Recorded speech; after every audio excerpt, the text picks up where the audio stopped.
नमस्कार दोस्तों, कैसे हैं आप लोग। उत्तर प्रदेश को कहते हैं कि यह दिल्ली का रास्ता तय करता है और उत्तर प्रदेश के मऊ जिले में घोसी में आए उपचुनाव के रिजल्ट के बाद से अब यह सरगर्मी तेज हो गई है कि क्या यह लड़ाई एनडीए बनाम आईएनडीए में एनडीए हार गई है। क्या विपक्ष के अनुसार भारत ने इंडिया को जीत दिला दी है। ऐसा दावा विपक्ष के नेता कर रहे हैं, ऐसा दावा समाजवादी पार्टी के मुखिया अखिलेश यादव कर रहे हैं, ऐसा दावा समाजवादी पार्टी के अलावा विपक्ष में जो जितनी पार्टियां हैं वो दावा कर रही हैं। आज हम इसी का विश्लेषण करेंगे और इस समीकरण को समझने की कोशिश करेंगे कि आखिर जो बीजेपी को वहाँ हार मिली है उसके क्या मायने हैं, आने वाले लोकसभा चुनाव में इसका क्या असर हो सकता है और क्या वाकई यह माना जाए कि इसे एनडीए के हार के रूप में देखा जाना चाहिए।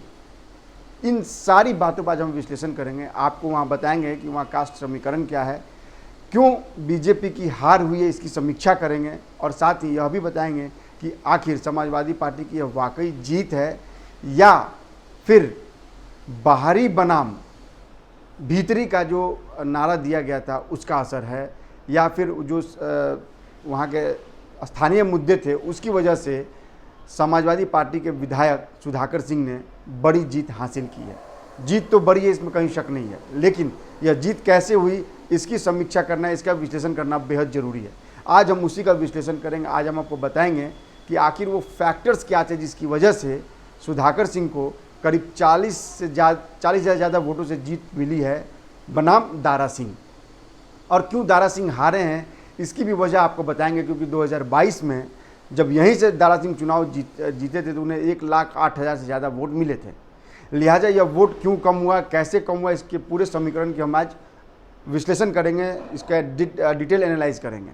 तो पहले आपको शुरुआत करते हैं कि आखिर हुआ क्या। कि जैसे सुधाकर सिंह जब वहाँ से जीते तो सुधाकर सिंह को जो वहाँ वोट मिला वो करीब 42,000 से ज़्यादा वोटों से वो जीते हैं, यानी दारा सिंह को 42,000 मतों से उन्होंने हराया, उससे ज़्यादा मतों से। सुधाकर सिंह को करीब 1,44,427 मत मिले हैं, यानी वोट मिले हैं। यह चुनाव आयोग के आंकड़े के हिसाब से मैं बता रहा हूँ।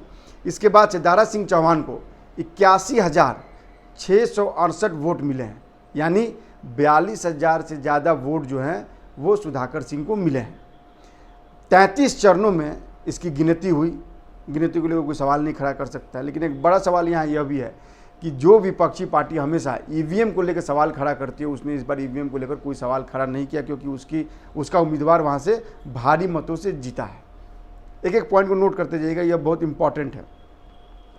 इसको लोग एनडीए बनाम इंडिया देख रहे हैं। क्या यह वाकई एनडीए बनाम इंडिया था, इस पर हम विश्लेषण करेंगे।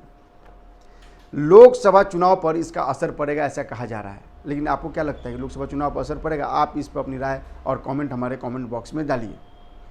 आप भी राजनीति पर नज़र रखते हैं, हम भी रखते हैं, सारे लोग नज़र रखते हैं। आप मतदाता हैं, हम भी मतदाता हैं, या दिगर के कि हम पत्रकार हैं तो उसका एनालाइज कर रहे हैं।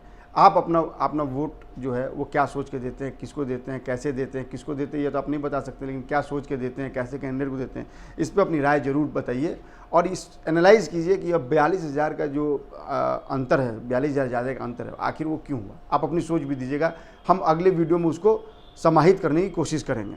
इसके बाद अब सवाल उठते हैं कि अब जरा वन बाय वन एनालाइज कीजिए कि क्या है क्या नहीं है। सवाल यह है कि अब जरा वहाँ के जातीय समीकरण के बारे में एक बार नज़र डाल लेते हैं। तो ऐसा माना जाता है कि जो मऊ का ये जो घोसी इलाका है वहाँ दलितों का ओबीसी का दबदबा है।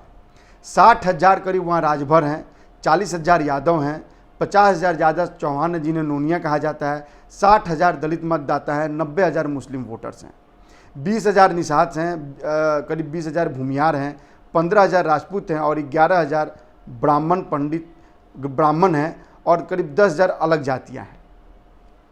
आपको मैंने बताया कि पिछले 2022 के चुनाव में कहा जाता है कि योगी की लहर की वजह से दारा सिंह को 1,08,430 मत मिले थे। अब जरा वन बाय वन इसका एनालाइज करते हैं। देखिए 2022 में दारा सिंह ने जो चुनाव जीता था उस समय वो बीजेपी में थे। बीजेपी से फिर वो समाजवादी पार्टी में गए, समाजवादी पार्टी से फिर वो बीजेपी में आ गए, सीट खाली होगी, उपचुनाव हुआ और ये फैसला किया गया। इसके बाद अखिलेश यादव ने, समाजवादी पार्टी के मुखिया ने कहा कि यह बड़ी जीत है, यह इंडिया बनाम एनडीए था। लेकिन आपको मैं बता दूं जब मैं घोसी गया था और जब मैंने वहाँ आसपास के लोगों से बात की तो वहाँ इंडिया बनाम इंडिया नाम का कोई चीज़ नहीं थी। वहाँ बाहरी भीतरी को जिताओ, बाहरी को भगाओ, यह नारा वहाँ काम किया, जो सुधाकर सिंह पहले दिन से लेकर अंतिम दिन तक दे रहे हैं। सुधाकर सिंह ने यह भरसक कोशिश की कि इंडिया बनाम एनडीए यह ना हो चुनाव, लिहाजा अगर इंडिया बनाम एनडीए होता तो निश्चित तौर पे समाजवादी पार्टी के उम्मीदवार की जीत की उम्मीद बहुत कम हो जाती।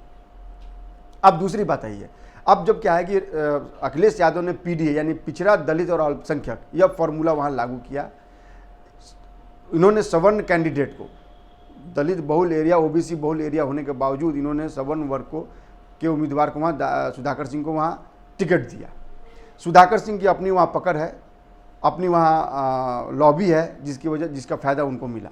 अब दूसरा फ़ायदा, अंदरूनी फ़ायदा कहाँ मिला वो मैं आपको बताता हूँ। मऊ, गाजीपुर, ये सब जो एरिया हैं, यहाँ पे भूमियार और राजपूतों का भी दबदबा है। संख्या बल कम है लेकिन इनका दबदबा वहाँ बहुत है। कांग्रेस ने क्या किया है, कांग्रेस ने यहाँ अजय राय को अपना कांग्रेस ने अध्यक्ष बनाया। अजय राय का इन एरियाओं पे भूमियार, ब्राह्मण, सवर्णों पे अच्छा खासा दबदबा है। लिहाजा जो सवर्ण वोट थे वह भी सुधाकर सिंह को मिले हैं, तो इससे दारा सिंह के वोट की संख्या जो है कम हो गई।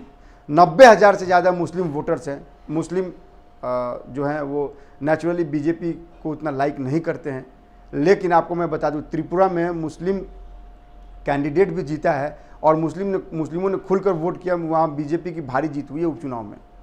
इसलिए इस समीकरण पे भी हम अगले वीडियो में आपसे बात करेंगे, त्रिपुरा के चुनाव को लेकर भी बात करेंगे। हमने आपको यहाँ सिर्फ झलकी दी कि वहाँ भी मुस्लिम मतदाता हैं और मुस्लिम मतदाता ने बीजेपी को वोट दिया है। तो क्या यह एक अलग तरह के समीकरण को इंगित कर रहा है आने वाले लोकसभा चुनाव में? खैर, बढ़ते हैं घोसी पे। तो घोसी में जो सवर्ण वोट थे वो गए सुधाकर सिंह को।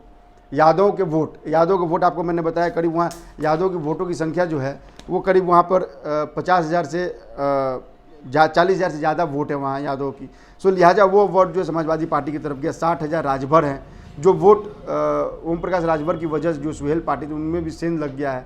वो उन्होंने समाजवादी पार्टी के कैंडिडेट को समर्थन करने की घोषणा कर दी, तो वो उस वोट में भी डिवाइड हुआ है। लिहाजा वो वोट भी समाजवादी पार्टी की तरफ गया है।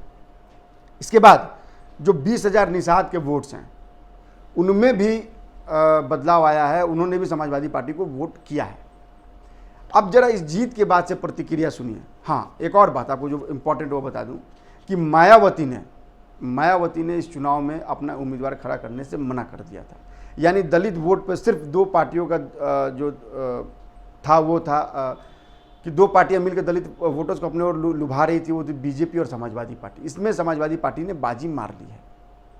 ये हो सकता है कि सोची समझी रणनीति हो, हालांकि मायावती ना तो INDI के साथ है ना इंडिया के साथ है, लेकिन उनके ना होने की वजह से दलित वोट जो है वो पोलराइज्ड हो गया और वो दलित वोट जो है वो समाजवादी पार्टी की तरफ चला गया, जिसका नतीजा यह हुआ कि 1 लाख से ज़्यादा वोट से सुधाकर सिंह वहाँ बड़ी जीत हासिल कर पाए। अब जरा देखिए, कहते हैं कि उत्तर प्रदेश का चुनाव जो है वो दिल्ली की रास्ता तय करते हैं, दिल्ली की गद्दी को तय करता है। तो क्या यह माना जाए कि यह घोसी का चुनाव जो है वो सेमीफाइनल था लोकसभा के लिए? यह कहना अभी जल्दीबाजी होगा, क्योंकि इसकी सबसे बड़ी बात यह है कि इस चुनाव में सुधाकर सिंह ने कभी भी इसको इंडिया बनाम NDA होने नहीं दिया। एक यही वो पॉइंट है जहां यह बताता है कि अगर यह चुनाव इंडिया बनाम NDA होता तो लिहाजा इतनी बड़ी जीत मुमकिन है कि सुधाकर सिंह जीत भी नहीं पाते और दारा सिंह भारी मतों से जीत जाते हैं। इसलिए इसको यह कहना कि यह लोकसभा चुनाव का सेमीफाइनल था, यह गलत है। यह रास्ता दिल्ली के लिए तय करेगा यहाँ का चुनाव, यह भी गलत है। लोकसभा में 80 सीटें हैं उत्तर प्रदेश से, और खासकर पूर्वांचल में इसको कहा जा रहा है कि पूर्वांचल में उन्होंने बीजेपी का गढ़ तोड़ दिया। तो यह ध्यान रखना पड़ेगा कि बीजेपी, चाहे वो MCD का चुनाव हो, चाहे विधानसभा का चुनाव हो, चाहे लोकसभा का चुनाव हो, वो हर चुनाव को दमखम के साथ लड़ती है। उसके सारे राजनेता, उसके सारे स्टार प्रचारक चुनाव में आते हैं, कैंडिडेट से मिलते हैं, जो प्रचार करते हैं, आम जनता से मिलते हैं। लिहाजा यह कहना कि बीजेपी ने अपनी पूरी ताकत झोंक दी, इसके बाद भी उसको जीत नहीं मिली, यह किसी रूप से सही जायज़ नहीं लगता। उल्टा समाजवादी पार्टी ने अपनी पूरी ताकत झोंकी थी। समाजवादी पार्टी ने यह कांग्रेस को मनाया कि वो अपना कैंडिडेट ना खड़ा करे, क्योंकि अगर कांग्रेस का कैंडिडेट खड़ा होता तो जाहिर सी बात है सवर्ण वोट भी उसके पाले में जाते, दलित वोट भी जाते, मुस्लिम वोट भी जाते, वोट डिवाइड हो जाता। अगर मायावती का कैंडिडेट वहाँ खड़ा होता तो वोट वहाँ डिवाइड हो जाता, और डिवाइड होने के बाद से समाजवादी पार्टी को इतनी बड़ी जीत नहीं मिलती। इसके इतर अगर आप देखें तो त्रिपुरा में भी जो है वो मुस्लिम ने वोट किया और वहाँ बीजेपी को अच्छी खासी जीत मिली है। 36%, जहाँ तक मुझे समझ है, जहाँ तक मुझे याद है 36% ज़्यादा वहाँ वोट मिले हैं। अगर गलत हो तो आप मुझे करेक्ट करें अपने कमेंट के जरिए। लेकिन त्रिपुरा में जीत ने बीजेपी को एक तरह से संजीवनी दी है। बीजेपी को यह बताया कि मुस्लिम वोटर जो उससे खासा नाराज रहते हैं या फिर जैसा माना जाता है, इस लिहाज से त्रिपुरा का यह जीत, जो उपचुनाव का जीत है, वो बीजेपी के लिए बहुत मायने रखता है उत्तर प्रदेश के जीत के तुलना में। क्योंकि उत्तर प्रदेश में तुष्टीकरण की राजनीति जो बाकी पार्टियां कर रही हैं, उसमें बीजेपी कहीं ना कहीं अपने आप को अनफिट पा रही है। हालांकि बीजेपी लगातार अपनी सरकारी योजनाओं के द्वारा हर वोटर्स वर्ग को, हर जाति को, हर संप्रदाय को लुभाने की कोशिश कर रही है। और चूंकि मैं स्वयं 2022 के विधानसभा में जितने ज़िले हैं, 75 जिलों में मैं खुद घूमा था। वो कार्यक्रम मेरा दूरदर्शन पे प्रसारित भी हुआ था, चुनावी गपशप के नाम से। तो मैं यूपी की राजनीति को मैंने बहुत करीब से देखा है। गाँव पूरे चुनाव के दौरान, कोरोना काल के तीसरी वेव के दौरान मैं जेवर से लेकर मैंने बलिया तक हर जिले को कवर किया, लोगों से मिला, बातचीत की। तो मुझे ऐसा लगता है कि जो पूर्वांचल का चुनाव है, जो पूर्वांचल के मतदाता हैं, खासकर पूर्वांचल की बात मैं इसलिए कह रहा हूँ कि पूर्वांचल का वोट जो है बड़ा निर्णायक होता है।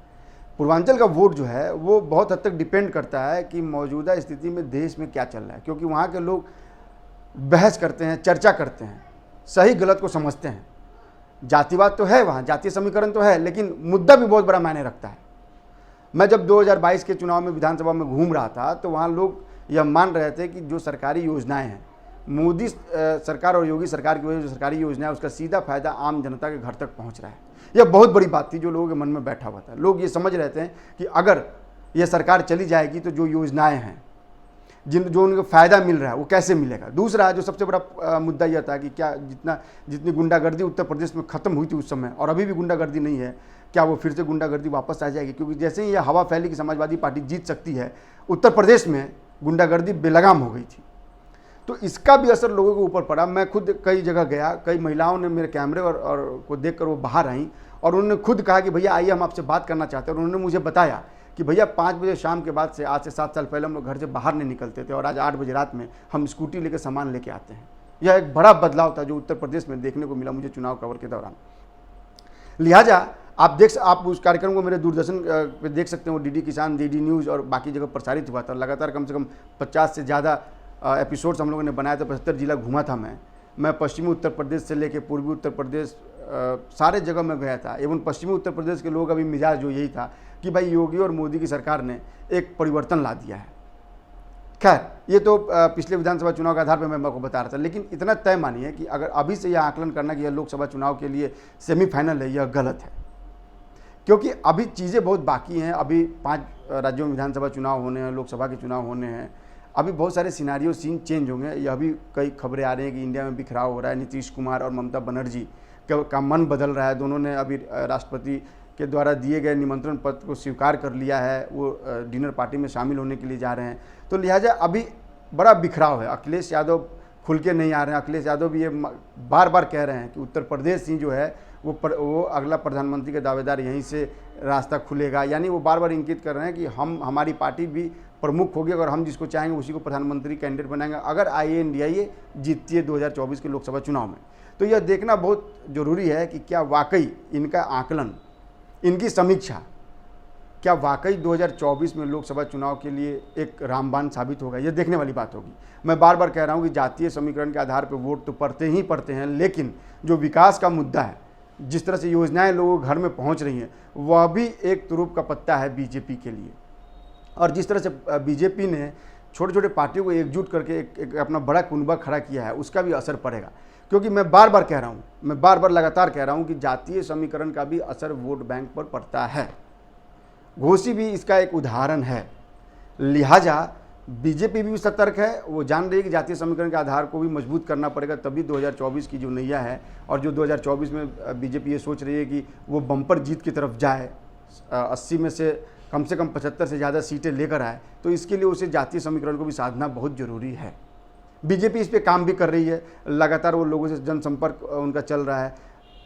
नेता घर घर जा रहे हैं, बात कर रहे हैं, लोगों से मिल रहे हैं, उनकी समस्याएं सुन रहे हैं, उनको सरकारी योजनाओं के बारे में बात कर रहे हैं। प्रधानमंत्री नरेंद्र मोदी खुद कहते हैं कि आप अपने संसदीय क्षेत्र में जाइए, आप अपने क्षेत्र में जाइए, वहाँ पे जाकर लोगों से मिलिए, उनकी समस्याएं सुनिए, उनको बताइए कि सरकारी योजनाएं कैसे क्या क्या हैं, ताकि लोगों को ये जानकारी हो कि सरकारी योजनाएं कैसे उन तक पहुँच रही हैं या कैसे पहुँच सकती है, क्योंकि इसमें अब कोई भ्रष्टाचार की गुंजाइश तो है नहीं।